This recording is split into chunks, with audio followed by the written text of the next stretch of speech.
Switch muna natin to. Yan. So, check natin kung may ma-measure siya na voltahe. Ayun.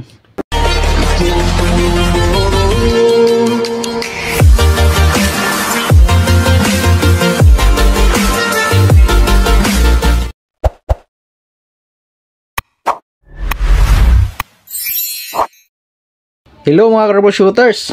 Samahan niyo ako na mag-unbox nitong aking nabili na clamp tester sa Shopee. So, nabili ko lang ito, 200 piso lang mahigit. So, tingnan natin kung sulit ba na bumili ng ganitong klase na tester. Buksan na natin.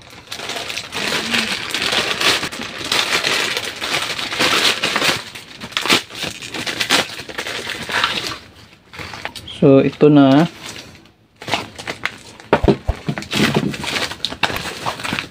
Ito na mga troubleshooters. So hindi siya gumagana. Sa palagay ko wala pa itong battery. Wala siyang kasamang battery. So lagyan natin ng battery. Medyo low quality siya. Pero subukan natin kung gagana siya. Lagyan muna natin to ng battery mga troubleshooters. So, ang kailangan nito na battery, ito AAA na battery. Tanggalin muna natin to. Yan. So, meron ako ditong battery. So, lagyan na natin. Yan.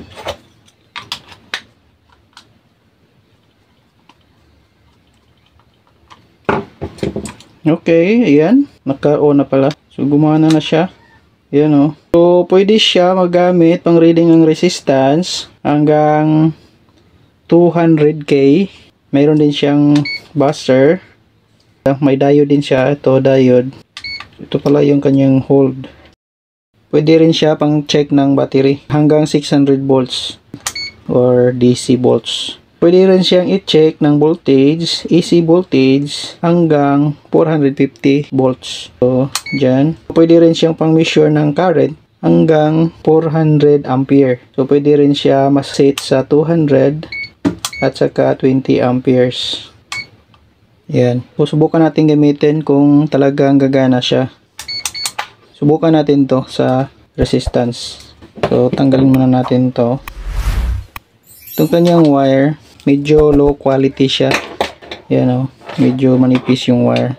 Ikabit na natin. Siyempre, yung wire natin na black, siya yung ating common na wire. So, dyan natin siya ilagay. Saka yung red naman, dito siya. Subukan muna natin i-check dito sa kanyang resistance kung gagana siya. Kahit short lang natin to. So ayan, nag-zero naman siya. Tingin ko okay naman siya, pero subukan din natin siyang i-check sa resistance or sa resistor para makita natin kung kaya ba niyang mag-reading ng resistance. Subukan naman natin sa buzzer. Ayan. Ayun. So gumana siya. Okay naman, gumagana siya. Pero yung kanyang setting dito, diode. So pwede rin natin itong pang test ng diode. Automatic na po siya na nagre-reading ng diode. So, subukan naman natin tong DC, volt DC. Subukan natin kung gagana siya. So ito na yung ating battery. So 9 volts po ito na battery. So subukan natin i-test yan kung gagana ba siya. Kung kaya niyang ma-measure yung voltage ng battery. Ayan, 7 volts. Baliktaran natin. Yan o, 7 volts. 7 volts lang yung na-measure niya sa battery. So, weak na pala yung battery na ito. So, subukan naman natin sa voltage. Volt AC. Ayan. Subukan natin mag-check ng voltage. Kung gagana rin siya. So, switch muna natin to. Ayan. So, check natin kung may ma-measure siya na voltahe. Ayun. 230 volts. Ibig sabihin, gumagana siya, kaya niya ma-measure ang voltahe. So, dito naman sa current, so, subukan natin kung gagana rin siya. Set na lang natin siya sa pinakamababa na rating. Ayan, tanggalin muna natin to. So, subukan natin tong tester na to dito sa aking electric drill. Subukan nating i-measure yung kanyang electrical current. Ayan, saksak muna natin. Yung isang wire lang lagyan natin. Subukan natin itong paandarin kung ma-measure ba dito yung kanyang current. Paandarin na natin yung barina. Ayan.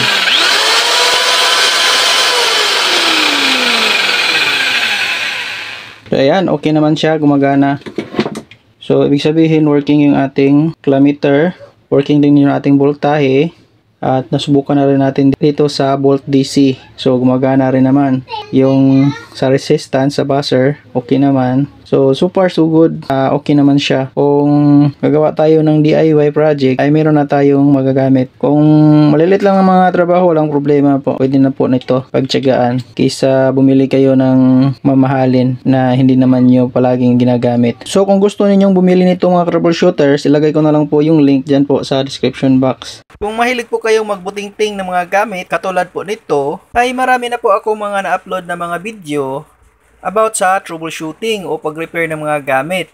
Meron din po akong video na nag-repair ako ng electric drill at saka ng grinder at ng iba pa. So ilagay ko na lang po yung link dyan po sa description box para mapanood na po ninyo. So kung bago pa po kayo sa aking YouTube channel, ay pindutin nyo na po ang subscribe button at i-hit po ang notification bell para po magiging updated po kayo sa susunod ko pang mga video. Dahil nagtuturo po ako ng mga kaalamang pang-electrical para tayo'y makatulong sa lahat po na gustong matuto po nito. At para matuto pa po kayo, ay pakipindot po itong next video.